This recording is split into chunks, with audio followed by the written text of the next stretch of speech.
So ഈ ഒരു video end ആവുന്നതിന് മുമ്പ് നിങ്ങൾ എന്തായാലും അത് തീരുമാനിച്ചു കഴിഞ്ഞിട്ടുണ്ടായിരിക്കും നിങ്ങൾക്ക് PF വേണോ വേണ്ട എന്നുള്ളത്. ഓക്കെ, ഞാനങ്ങനെ hi guys, welcome back to Money Talk Saturday. അപ്പൊ ഇന്ന് പറയാൻ പോകുന്നത് EPF പറ്റിയിട്ടാണ്, എംപ്ലോയി പ്രൊവിഡന്റ് ഫണ്ട്. അപ്പോൾ ഇതിനെപ്പറ്റി കൂടുതൽ നിങ്ങൾക്ക് എല്ലാവർക്കും അറിയായിരിക്കും, ബട്ട് ഇപ്പോൾ കുറച്ച് പേർക്ക് ഇതിനെപ്പറ്റി ഡീറ്റെയിൽ ആയിട്ട് അറിയണം എന്നുണ്ട്. So it's A basic video. എന്നുവെച്ചാൽ എനിക്കറിയാവുന്ന കുറച്ച് കാര്യങ്ങൾ ഞാൻ നിങ്ങളുമായിട്ട് ഡിസ്കസ് ചെയ്യുന്നു. ഇതിൽ കൂടുതൽ കാര്യങ്ങൾ നിങ്ങൾക്ക് അറിയാവുന്നുണ്ടെങ്കിൽ താഴെ കമന്റ് ചെയ്യണേ. And let's get started. So guys, നമ്മൾ പ്രൈവറ്റായിട്ട് വർക്ക് ചെയ്യുന്ന നമുക്ക് വേണ്ടിയിട്ട് ഗവൺമെൻറ് തന്നെ ഓർഗനൈസ് ചെയ്തിട്ടുള്ള ഒരു പെൻഷൻ സ്കീമാണ് EPF എന്ന് പറയുന്നത്. എലിജിബിലിറ്റി വരുന്നത് എന്താണെന്ന് വെച്ചാൽ നിങ്ങളുടെ കമ്പനിയിൽ 20 കൂടുതലോ ആൾക്കാരുണ്ടെങ്കിൽ നിങ്ങൾക്ക് EPF തരണം എന്നാണ് as per law. So but ഇത് കമ്പനി പോളിസിക്ക് അനുസരിച്ച് മാറിക്കൊണ്ടിരിക്കും, മനസ്സിലായോ? ഓക്കെ, ചില കമ്പനീസ് നമ്മളിപ്പോൾ സ്റ്റാർട്ട് ചെയ്യുന്ന ടൈം മുതലേ നമുക്ക് EPF തരും. ചില കമ്പനീസിലാണെങ്കിൽ പ്രൊബേഷൻ, അതായത് ഒരു 3 മാസത്തെ പ്രൊബേഷൻ കഴിഞ്ഞിട്ട് ഒരു 4ാമത്തെ മാസം പെർമനൻ്റ് ആവുന്ന ടൈം തൊട്ടായിരിക്കും ചില കമ്പനീസ് നമുക്ക് PF തരുന്നത്. ഇതിൽ എന്താണ് സംഭവിക്കുന്നതെന്ന് വെച്ചാൽ നമുക്ക് എന്താണ് എമൗണ്ട് കട്ട് ചെയ്യുന്നതിനെ പറ്റി നോക്കാം. നമ്മുടെ സാലറി ഇപ്പോൾ 15,000 രൂപയ്ക്ക് താഴെയാണെങ്കിൽ നമുക്ക് കമ്പൽസറി ആയിട്ട് EPF തന്നേ പറ്റും. സോ ഫസ്റ്റ് ഈസ് 20 എംപ്ലോയീസ് വേണം എന്നുള്ളതാണ്. അത് കഴിഞ്ഞിട്ട് പിന്നെ നമ്മൾ സാലറി നോക്കും. ആ സാലറിയിൽ 15,000-ന് താഴെയാണെങ്കിൽ നമുക്ക് എന്തായാലും PF തന്നേ പറ്റും. അതിൽ 15 രൂപയ്ക്ക് 15,000-ന് മുകളിലാണ് നമുക്ക് സാലറി വരുന്നുണ്ടെങ്കിൽ അത് നമുക്ക് വോളണ്ടറി ആയിട്ട് തീരുമാനിക്കാം നമുക്ക് PF കയറണോ വേണ്ടായോ എന്നുള്ളത്. ഈ ഒരു 15,000 രൂപ സാലറിയുടെ എത്ര പെർസെൻറ്റേജാണ് കട്ട് ചെയ്യുന്നതെന്ന് പറയാം. നമ്മുടെ ഒരു 12%, ആ ഒരു സാലറിയുടെ 12%ആണ് EPF പോകുന്നത്. ഈ ഒരു 12% എന്ന് വെച്ചാൽ അറൗണ്ട് ഒരു 1,800 റുപ്പീസ് വരും, 1,800 രൂപ. ആ 1,800 രൂപയുടെ 800 രൂപ നമ്മളിടുന്നതിൻ്റെ കൂട്ടത്തിൽ നമ്മുടെ കമ്പനിയും കൂടെ 1,800 രൂപ കിട്ടണം. ഓക്കെ, സോ അങ്ങനെ വരുമ്പോൾ നമുക്ക് മന്ത്ലി 3,600 രൂപ നമുക്ക് സേവ് ചെയ്യാൻ പറ്റും. അതായത് 1,800 രൂപ നമ്മുടെ കയ്യിൽ നിന്ന് പോകുന്നുള്ളൂ, ബാക്കി 1,800 രൂപ കമ്പനിയാണ് നമുക്ക് ഇടുന്നത്. സോ അതുകൊണ്ടാണ് ഞാൻ പറഞ്ഞത്, നിങ്ങൾ ഈ വീഡിയോയുടെ എൻഡ് ആവുന്നതിന് മുന്നേ തന്നെ തീരുമാനിച്ചിട്ടുണ്ടായിരിക്കും നിങ്ങൾക്ക് ഇത് വേണോ വേണ്ട എന്നുള്ളത്. Why not? ഇനി 20 പേരിൽ കുറവാണെന്നുണ്ടെങ്കിൽ നിങ്ങളുടെ കമ്പനിക്ക് നിങ്ങൾക്ക് PF തരാൻ പറ്റും. അത് വേണമെങ്കിൽ 10% എടുത്താൽ മതി, നിങ്ങളുടെ സാലറിയുടെ 10% ആക്കാൻ പറ്റും.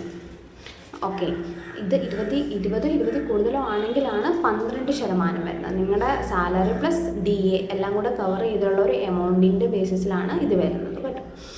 ഓക്കെ, ഇനി നിങ്ങൾക്ക് മനസ്സിലായി എത്ര രൂപയാണ് കട്ട് ചെയ്യുന്നത്, ആർക്ക് അപ്ലൈ ചെയ്യാൻ പറ്റും. ഓക്കെ, ഇനി വരുന്നത് നിങ്ങൾ എമൗണ്ട് കട്ട് ചെയ്തു, നിങ്ങൾ EPF ഓപ്പൺ ചെയ്തു.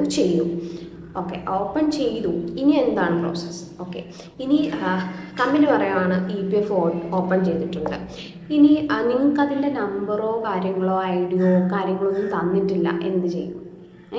മന്ത്ലി കട്ടാവുന്നുണ്ട് PF കാര്യങ്ങളും, പക്ഷെ എനിക്ക് അതിനെപ്പറ്റി ഒരു ഡീറ്റെയിൽസും കിട്ടിയിട്ടില്ല, എന്ത് ചെയ്യാൻ പറ്റും? ഓക്കെ, നിങ്ങളുടെ EPF എന്നും പറഞ്ഞിട്ടൊരു സൈറ്റ് ഉണ്ട്. ആ സൈറ്റിൻ്റെ ലിങ്ക് ഞാൻ താഴെ ഡിസ്ക്രിപ്ഷൻ ബോക്സിൽ തന്നേക്കാം. ആ സൈറ്റിൽ പോയിട്ട് നിങ്ങളുടെ ആധാർ നമ്പറും മൊബൈൽ നമ്പറും പാൻ കാർഡോ, ഈ 3 ഡീറ്റെയിൽസാണ് എന്തായാലും വേണ്ടത്. ആധാറും മൊബൈൽ നമ്പറും അത്യാവശ്യമായിട്ട് വേണം. ഈ ഡീറ്റെയിൽസ് ടൈപ്പ് ചെയ്യുന്ന സമയത്ത് തന്നെ നിങ്ങൾക്ക് നിങ്ങളുടെ UAN നമ്പർ നിങ്ങളുടെ മൊബൈൽ നമ്പറിൽ കിട്ടും. നോ യുവർ UAN എന്ന് പറഞ്ഞിട്ടൊരു ലിങ്ക് ഉണ്ട്, ആ ലിങ്കിൽ ക്ലിക്ക് ചെയ്താൽ മതി. ഇനി അതിനെ പറ്റിയൊരു ഡീറ്റെയിൽ വീഡിയോ വേണമെന്നുണ്ടെങ്കിലും കമൻറ്റ് ചെയ്യണേ. UAN നമ്പർ കിട്ടി. ഈ UAN നമ്പർ എന്താണെന്നായിരിക്കുമല്ലോ അടുത്ത ചോദ്യം. അതൊരു അക്കൗണ്ട് നമ്പറാണ്. നമ്മുടെ ബാങ്ക് അക്കൗണ്ട് നമ്പറില്ലേ, അതുപോലെ തന്നെ ഉള്ളൊരു യൂണിവേഴ്സൽ അക്കൗണ്ട് നമ്പർ പോലെ പ്രവർത്തിക്കുന്ന ഒരു നമ്പറാണ് UAN നമ്പർ. അത് പോയി കഴിഞ്ഞാൽ മോനെ സീൻ കോൺട്രയാണ്. അത് പോയി കഴിഞ്ഞാൽ നമുക്കൊന്നും ചെയ്യാൻ പറ്റില്ല. അത് വെച്ചാൽ മാത്രമേ നമുക്ക് പാസ്വേഡ് റീസെറ്റ് ചെയ്യാൻ പറ്റത്തുള്ളൂ, നമ്മുടെ ഡീറ്റെയിൽസ് അറിയാൻ പറ്റത്തുള്ളൂ. നമുക്ക് ക്ലെയിം കാര്യങ്ങളെല്ലാം ചെയ്യണമെങ്കിൽ UAN നമ്പർ അത്യാവശ്യമാണ്. സോ ഇതിനെല്ലാം നിങ്ങൾക്ക് EPF എന്നും പറഞ്ഞിട്ടൊരു സൈറ്റിൽ കയറി ചെയ്യാവുന്നതാണ്. അല്ലെങ്കിൽ ഉമംഗ് എന്നും പറഞ്ഞിട്ട് ആൻഡ്രോയിഡ് ആപ്ലിക്കേഷൻ ഉണ്ട്, അതിൽ ഡൗൺലോഡ് ചെയ്തിട്ട് മൊബൈൽ നമ്പർ വെച്ച് രജിസ്റ്റർ ചെയ്ത് കഴിഞ്ഞാൽ നമുക്ക് EPFൻ്റെ ഡീറ്റെയിൽസ് നമുക്ക് അതിൽ വഴി കിട്ടും. പിന്നെ പലപ്പോഴും നമ്മൾ EPFൻ്റെ സൈറ്റ് കുറച്ച് ഹാങ് ആണ്, നിങ്ങൾ കുറച്ച് വെയിറ്റ് ചെയ്യേണ്ടി വരും കാര്യങ്ങൾ കിട്ടാൻ വേണ്ടിയിട്ട്. അല്ലെങ്കിൽ ചിലപ്പം നിങ്ങൾ ലോഗിൻ ചെയ്യുന്ന സമയത്ത് അപ്പം തന്നെ നിങ്ങൾക്ക് റിസൾട്ട് കിട്ടണമെന്നില്ല, കുറച്ചൊരു വൈകുന്നേരം കുറച്ച് തിരക്കില്ലാത്തൊരു ടൈം നോക്കിയിട്ട് നിങ്ങളൊന്ന് ലോഗിൻ ചെയ്യേണ്ടി വരുമായിരിക്കും കറക്റ്റായിട്ട് കിട്ടാൻ വേണ്ടിയിട്ട്. മാക്സിമം ടൈമിലും EPFൻ്റെ സൈറ്റ് കുറച്ചൊന്ന് ഹാങ് ആയിട്ട് വർക്ക് ചെയ്യാത്ത രീതിയിലായിരിക്കും ഉള്ളത്. ബട്ട് മാക്സിമം നിങ്ങൾ ട്രൈ ചെയ്തുകൊണ്ടിരിക്കുക, നിങ്ങൾക്ക് സാധനം കിട്ടും. ഓക്കെ, നിങ്ങളുടെ കമ്പനി നിങ്ങളുടെ പോർഷൻ PF ഇട്ടു. ഇനി ആ എമൗണ്ട് എങ്ങനെയാണ് സ്പ്ലിറ്റ് ആവുന്നതെന്ന് നോക്കാം. ആ സ്പ്ലിറ്റപ്പ് ആവുന്നത് എന്താണെന്ന് വെച്ചാൽ 1800 രൂപയിൽ ഒരു അറൗണ്ട് 3.67% EPF, അതായത് എംപ്ലോയി പ്രൊവിഡൻറ്റ് ഫണ്ട്, ഒരു നമ്മുടെ സേവിങ്സ് അക്കൗണ്ട് എന്നുള്ള സെക്ഷൻ ആലോചിച്ച് നോക്കിയാൽ മതി. ആ സെക്ഷനിലോട്ട് നമുക്കൊരു 3.67% പോകും. ബാക്കി വരുന്ന 3.33% ആണ് നമ്മുടെ പെൻഷനിലോട്ട് പോകുന്നത്. അതിനകത്ത് മാക്സിമം നമ്മൾ എമൗണ്ടിൽ പറയുമ്പോൾ 1250 രൂപ വരെയാണ് നമ്മൾ ഇതിലോട്ട് പോകുന്നത്, പെൻഷനിലോട്ട് പോകുന്നത്.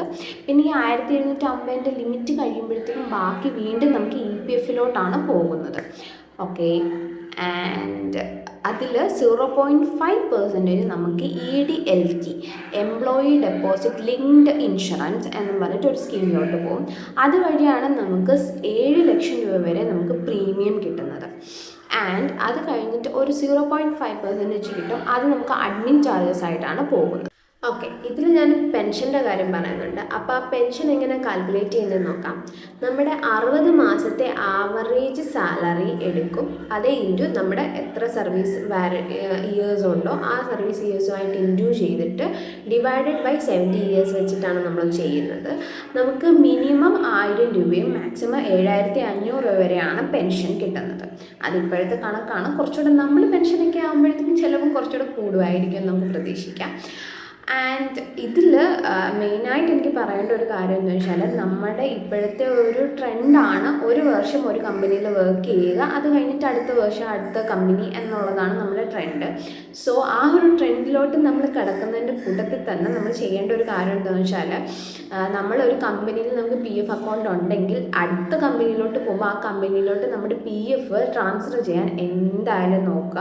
കാരണം 10 വർഷത്തെ സർവീസ് ഇയേഴ്സ് നമുക്ക് കിട്ടിയാൽ മാത്രമേ നമുക്ക് പെൻഷൻ കിട്ടും, അല്ലെങ്കിൽ നമുക്ക് ആ പെൻഷൻ കിട്ടില്ല. ബട്ട് നമ്മൾ എത്ര എമൗണ്ടാണ് നമ്മൾ ആ ഒരു PFലോട്ട് ഇൻവെസ്റ്റ് ചെയ്തേക്കുന്നത് ആ എമൗണ്ട് നമുക്ക് ടോട്ടലി വിഡ്രോ ചെയ്യാൻ പറ്റുന്നതായിരിക്കും. പക്ഷേ പെൻഷനായിട്ട് നമുക്കത് കിട്ടില്ല. ടാക്സ് എക്സെപ്ഷൻ ആണിത്. EEE എക്സെപ്ഷൻ എന്ന് പറയുന്നൊരു കാറ്റഗറിയിലാണ് ഇത് വരുന്നത്. അതിൽ നമുക്ക് 1.5 lakhs വരെ ATCയിൽ നമുക്കിത് ക്ലെയിം ചെയ്യാൻ പറ്റുന്നതാണ്. പിന്നെ 5 വർഷത്തെ ഇയേഴ്സ് ഓഫ് സർവീസിന് ശേഷം നമ്മളിപ്പോൾ കുറച്ചൊരു എമൗണ്ട് വിഡ്രോ ചെയ്യുവാണെങ്കിലും നമുക്കിതിൽ ടാക്സ് ആപ്ലിക്കബിൾ ആകുന്നില്ല.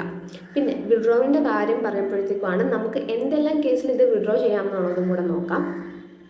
സോ അതിൽ എനിക്ക് പറയാനുള്ളത് എന്താ വെച്ചാൽ ഒബ്വിയസ്ലി നേരത്തെ പറഞ്ഞതുപോലെ നമ്മളിപ്പോൾ ഓരോ കമ്പനിയിൽ ഇഷ്ടപ്പെട്ടില്ല, അല്ലെങ്കിൽ എന്തെങ്കിലും ഹെൽത്ത് ഇഷ്യൂസ് വേറെ എന്തെങ്കിലും ഇഷ്യൂസ് കാരണം നമ്മളിപ്പോൾ അവിടെ നിന്ന് ഇറങ്ങുവാണ്, നമുക്കൊരു 2 monthsോളം നമുക്ക് വേറെ ജോലി കിട്ടുന്നില്ല, അല്ലെങ്കിൽ വേറൊരു സാലറിയോ കാര്യങ്ങളോ നമുക്ക് കിട്ടുന്നില്ല എന്നുണ്ടെങ്കിൽ നമുക്ക് ഈ PF നമുക്ക് 100% വിഡ്രോ ചെയ്യാൻ പറ്റുന്നതാണ്. പക്ഷേ അപ്പോഴും നമ്മുടെ ആ ഒരു സർവീസ് ഇയേഴ്സ് നമുക്ക് നഷ്ടപ്പെടും. ബട്ട് നമുക്ക് അത്യാവശ്യമാണെങ്കിൽ നമുക്കത് വിഡ്രോ ചെയ്യാൻ പറ്റുന്നതാണ്. 100% വിഡ്രോ ചെയ്യാൻ പറ്റും.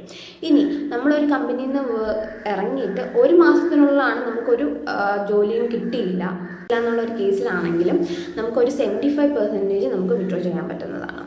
സെയിം തന്നെ നമ്മളൊരു 60 ഏജിന് തൊട്ട് മുന്നേ, പെൻഷൻ ആവുന്നതിന് തൊട്ട് മുന്നേ ആണെങ്കിൽ 1 വർഷം മുന്നേ നമുക്ക് 90% വിഡ്രോ ചെയ്യാൻ പറ്റുന്നതാണ്. കൂടാതെ ഇപ്പോൾ ഹൗസ് വാമിങ്, ഹൗസ് ലോണിൻ്റെ കാര്യത്തിന്, മാരേജ് ഫങ്ഷൻ, അല്ലെങ്കിൽ പഠിത്തം, അങ്ങനെ എന്തെങ്കിലും ഒരു കാര്യത്തിന് വേണ്ടിയിട്ട്, ഹെൽത്ത് ഇഷ്യൂസ്, അങ്ങനെയുള്ള കാര്യങ്ങൾക്ക് വേണ്ടിയിട്ട് നമുക്ക് പാർഷ്യൽ വിഡ്രോവൽ ചെയ്യാൻ പറ്റുന്നതാണ്. പക്ഷേ നിങ്ങൾ ഇതിൽ ശ്രദ്ധിക്കേണ്ട ഒരൊറ്റ കാര്യമുള്ളൂ, 10 വർഷത്തെ സർവീസ് ഇയേഴ്സ് നിങ്ങൾ കീപ്പ് ചെയ്യുക. ഒരു കമ്പനിയിൽ നിന്ന് അടുത്ത കമ്പനിയിലോട്ട് മൂവ് ചെയ്യുന്ന സമയത്ത് അത്യാവശ്യമായിട്ട് നമ്മുടെ PF ട്രാൻസ്ഫർ ചെയ്യുക. ആൻഡ് നിങ്ങളുടെ കമ്പനി നിങ്ങൾക്ക് PF തരുന്നുണ്ടെങ്കിൽ അത് കണ്ണും പൂട്ടി 2 കൈ കൊണ്ട് സ്വീകരിക്കുക. 1800 കട്ടാവുമെന്ന് പറഞ്ഞിട്ട് നിങ്ങളത് ചേരാതിരിക്കരുത്, നിങ്ങളത് ചേർന്നേ പറ്റൂ. കാരണം 1800 നിങ്ങളുടെ മാത്രമല്ല, 1800 എംപ്ലോയറുടെ കയ്യിൽ നിന്ന് നിങ്ങൾക്ക് കിട്ടുന്നതാണ്. അത് 1 മാസമെങ്കിൽ 1 മാസം കിട്ടുന്നത് വളരെ ബെനിഫിഷ്യലാണ്. നമുക്കത് യൂസ് ചെയ്യാൻ പറ്റും. സോ ഇത്രയായിരുന്നു ഇന്നത്തെ വീഡിയോ. ഇഷ്ടപ്പെട്ടിട്ടുണ്ടെങ്കിൽ like, share and subscribe. And ഇതിൽ കൂടുതൽ ഡീറ്റെയിൽസ് പറയാനുണ്ടെങ്കിൽ താഴെ കമൻറ്റ് ചെയ്യണേ. കൂടാതെ ഞാൻ പറഞ്ഞതിൽ എന്തെങ്കിലും തെറ്റ് നിങ്ങൾക്ക് തോന്നുന്നുണ്ട്, അത് തിരുത്തണം എന്നുണ്ടെങ്കിലും please do it. Thank you.